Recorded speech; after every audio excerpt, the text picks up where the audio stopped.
Dans cette vidéo, je vais te partager les 3 signes qui montrent que tu vas bientôt réussir à devenir trader rentable. Si tu es à tes débuts ou dans une période compliquée, où les résultats tardent à venir et où tu n'as pas encore passé le step de devenir trader rentable, eh bien tu as cliqué sur la bonne vidéo car elle va te rebooster et elle va te prouver que tu n'es pas si loin de tes objectifs. Alors avant de commencer la vidéo, je te rappelle que j'ai un groupe Telegram totalement gratuit. On est actuellement plus de 8000 traders motivés à réussir en 2022 sur ce groupe. Concrètement, j'y partage de l'analyse technique, de l'analyse fondamentale, des tips, des astuces au quotidien. Donc ça sera un excellent complément à ma chaîne YouTube. Si tu veux nous rejoindre, eh bien tu cliques sur le lien sous la vidéo.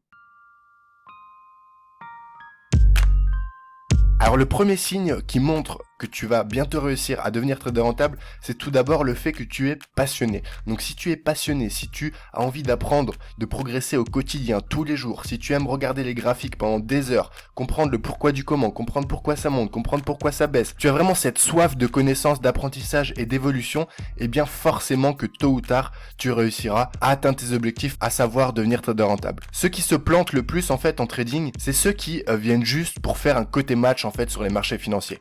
Ils viennent juste pour faire des gros coups, ils viennent juste pour acheter au pif ou vendre au pif, et ils n'ont pas l'envie profonde de comprendre les processus du trading, les stratégies, l'aspect psychologique et tout ce qui va avec.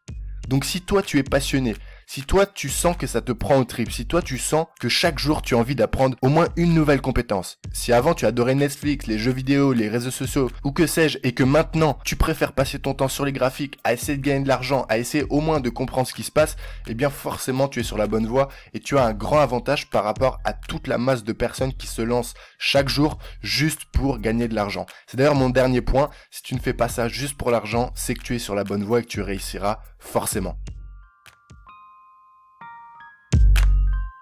Le deuxième signe qui montre que tu vas probablement bientôt réussir, c'est ton focus. Si tu es focus, si tous les jours tu travailles sur tes objectifs, si tu ne te laisses pas déconcentrer par les avis extérieurs, que ce soit la famille, les amis qui peuvent se moquer, pourquoi pas, parce qu'ils ne comprennent pas ton envie de devenir trader et ne comprennent même pas ce que c'est. Ils ont peut-être fait face à des arnaques au niveau du trading dans leur passé.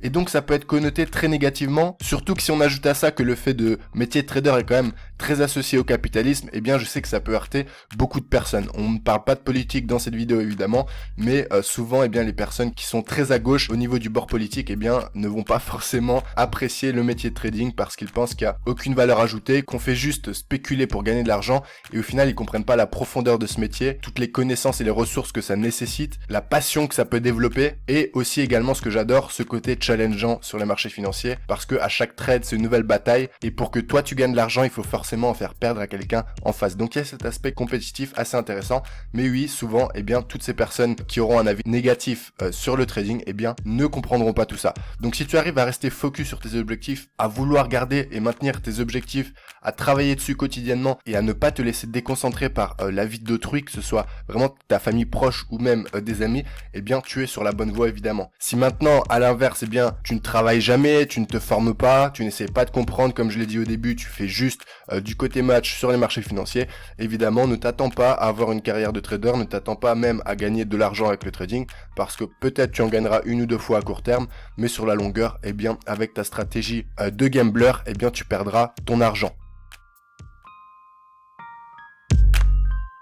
Le troisième signe qui montre que tu vas probablement réussir dans le trading prochainement, c'est ton aspect psychologique. Si tu es fort mentalement, si tu domines tes émotions, si tu te remets en question après tes échecs et que tu as des objectifs long terme, alors sans aucun doute tu es sur la bonne voie. Le principe le plus important je pense c'est de savoir dominer ses émotions en trading. Parce que le trading finalement ça peut développer aussi des addictions, ça peut développer des frustrations si on fait que perdre, ça peut développer des pics émotionnels en cas de longue série gagnante, à l'inverse provoquer des pics de dépression limite si vous faites que perdre ou si vous avez perdu je sais pas moi, par exemple l'argent d'un crédit, l'argent qu'on vous a prêté ou que sais-je, ça peut vraiment vous mettre dans des situations catastrophiques. Donc si tu arrives à dominer toutes ces émotions et que tu es fort mentalement en ayant un plan d'action concret étape par étape qui te mènera à tes objectifs, alors tout ira bien pour toi. Le fait de se remettre en question également est très important selon moi parce que c'est comme ça qu'on va progresser. La première année, c'est vraiment extrêmement compliqué, je m'en souviens comme si c'était hier.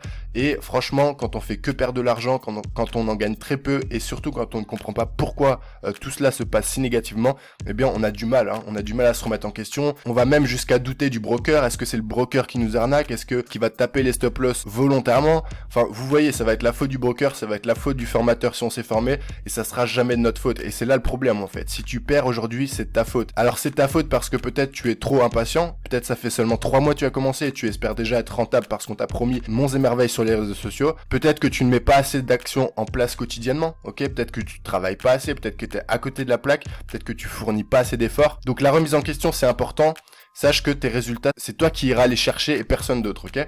Donc, quand tu as des échecs, tu te remets en question, c'est pas de la faute du broker, c'est pas de la faute du formateur, et c'est de la faute de personne en fait, c'est ta faute à toi. Peut-être que tu as été impatient sur une prise de position, peut-être que tu as mal lu le marché, tu n'as même pas fait d'analyse technique, tu n'as pas pris en compte des news économiques, je sais pas, en tout cas tu as fait une erreur qui a fait que tu as perdu ce trade, et donc cette erreur-là doit être corrigée pour le prochain trade. Et c'est comme ça, de fil en aiguille, petit à petit, que tu vas progresser, avoir une stratégie globale, complète, solide et performante, et que tu réussiras tout simplement à atteindre tes objectifs. Ça demande du temps, le processus psychologique surtout, parce que devenir trader, c'est devenir indépendant, c'est investir de l'argent pour en gagner, donc c'est assez compliqué psychologiquement pour le cerveau à comprendre au début. Quand on est habitué à faire peut-être du salariat ou qu'on est encore dans les études, on est dans un système bien précis qui nous a conditionnés, si vous voulez. Passer de l'autre côté dans le métier de trader, c'est beaucoup plus compliqué. Il y a en fait un temps d'adaptation. Par exemple, pour les fanatiques de foot, regardez Lionel Messi. Il a fait toute sa carrière au FC Barcelone et là, il a été